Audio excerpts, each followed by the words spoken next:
Welcome to the iStoryTime library. Keep your child engaged with one of the largest digital libraries for iPad, iPhone, iPod Touch, and Android devices. Manny the mammoth was headed the wrong way. The other Ice Age animals were migrating south, but Manny avoided the crowd.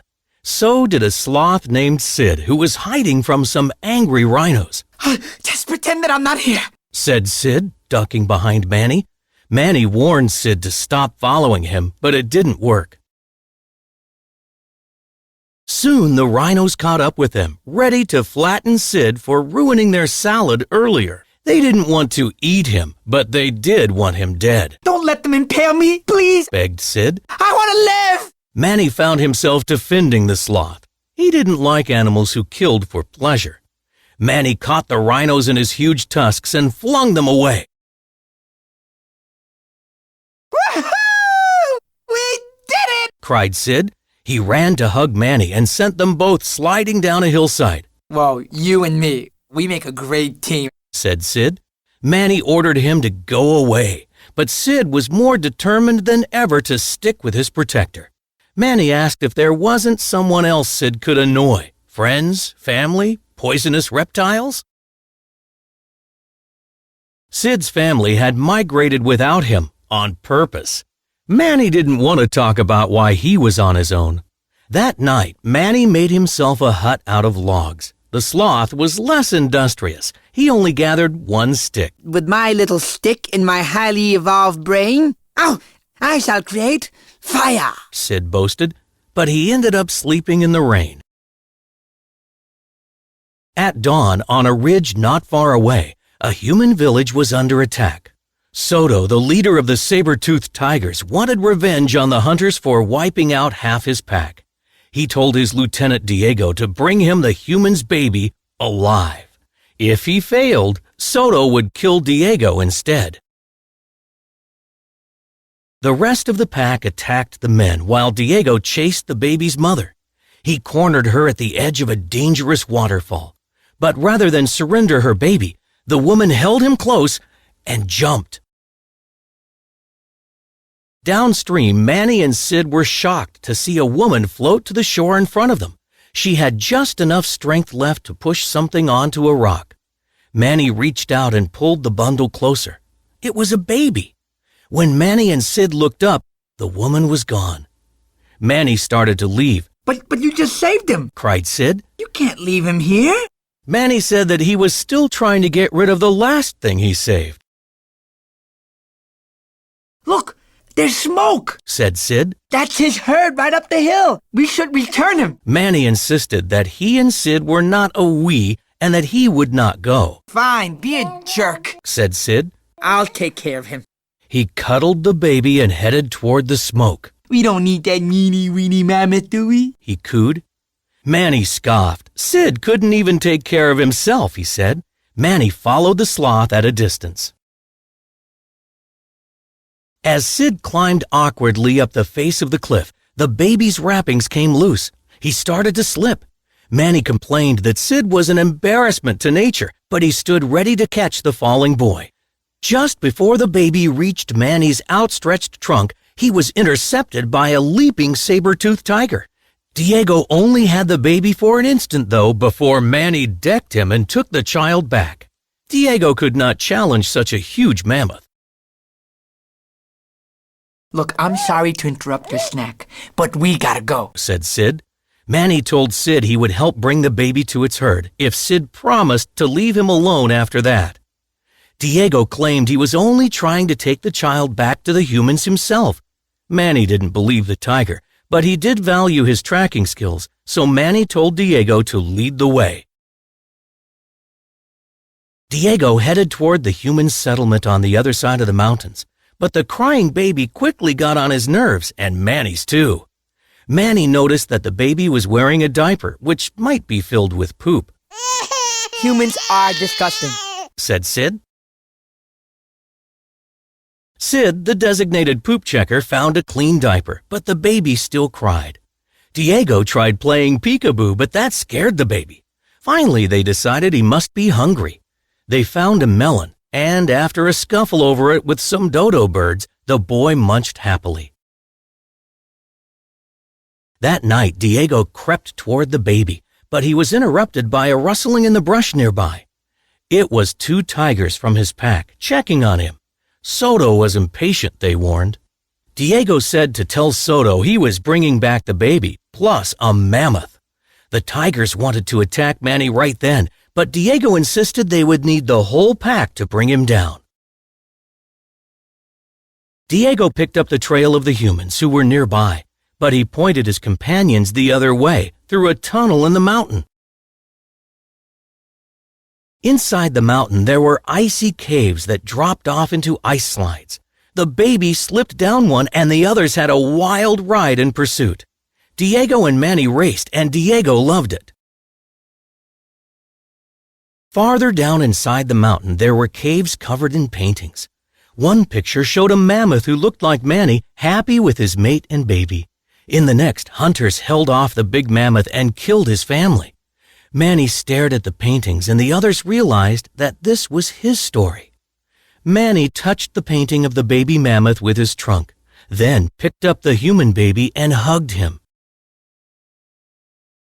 Outside once more, the animals were nearing their destination. Half Peak lay ahead, and beyond it was Glacier Pass. Did you hear that, little fella? Sid asked the baby. You're almost home. Then Sid noticed something odd. My feet are sweating, he said.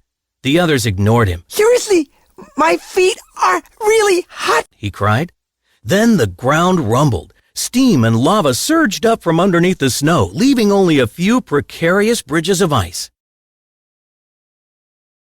Diego leaped across a gap and urged the group to move faster. Sid said, Wow, I wish I could jump like that. Manny granted his wish by punting Sid to safety. Manny scrambled after him as a section of the ice bridge collapsed.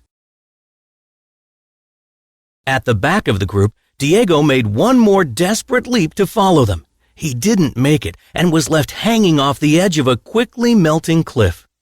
Manny handed the baby to Sid. He inched back over the collapsing ice to reach Diego. The tiger fell, but Manny grabbed him with his trunk and threw him clear. Then the ice ledge cracked and Manny plummeted toward the lava. A geyser of hot air blew Manny and the ice shelf back up onto land, and Manny lay stunned but alive. Diego was stunned too by Manny's sacrifice.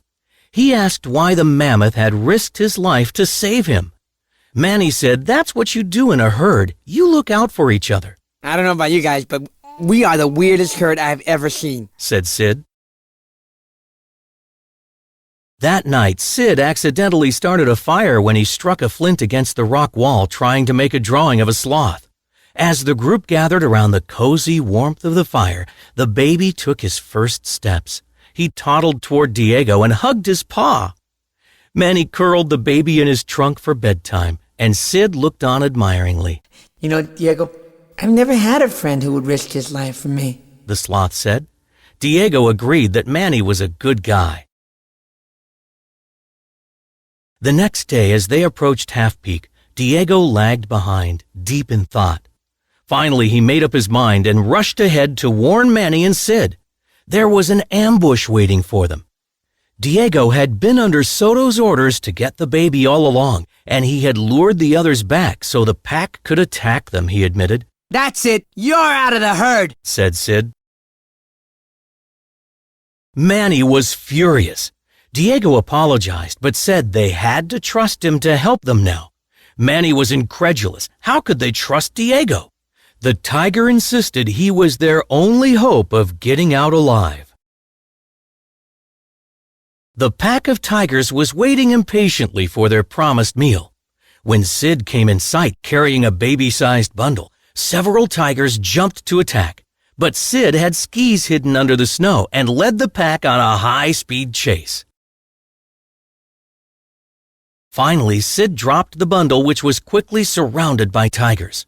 Soto turned it over and found nothing but snow inside. The real baby was hidden elsewhere. Infuriated, Soto and the tigers raced after Sid, but around the corner, they found Manny waiting.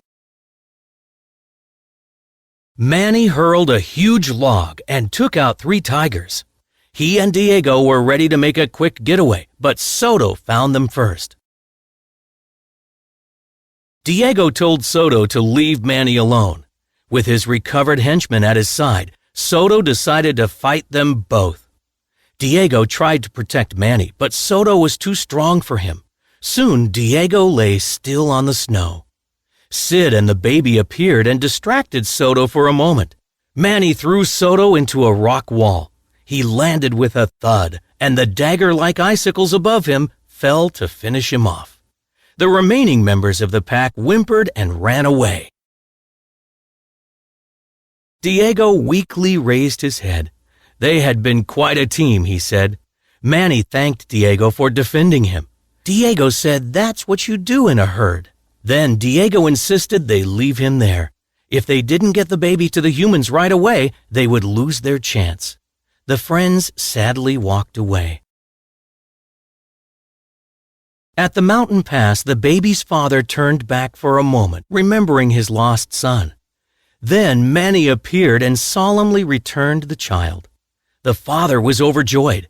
After a goodbye hug for Manny and Sid, the baby smiled in his father's arms as the humans walked on.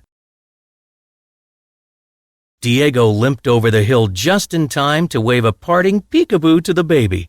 His friends ran to him. Sid even kissed him, and Diego didn't seem to mind. Manny offered Diego a lift. He declined, saying he had to save whatever dignity he had left. You're hanging out with us now, buddy. Dignity's got nothing to do with it. But I'll take that lift, said Sid. Manny told him to climb aboard, and the herd headed south for the best migration ever.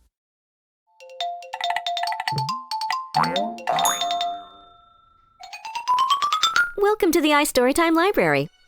Keep your child engaged with one of the largest digital libraries for iPad, iPhone, iPod Touch, and Android devices.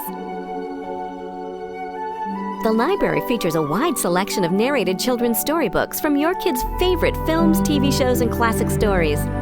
All books feature professional narration, and many books contain highlighted text and animations. Eep reached a small clearing where a brilliant light danced and leaped on the ground. Download a free preview to try before you buy. Earn a free book by interacting with promotions like watching a video ad. Of course, you can purchase a single book or subscribe to the award-winning iStoryTime library that has been called the Netflix of kids' books by TechCrunch, where for a low monthly or annual cost, you can get unlimited access to all of the books in the iStoryTime library, including all new releases.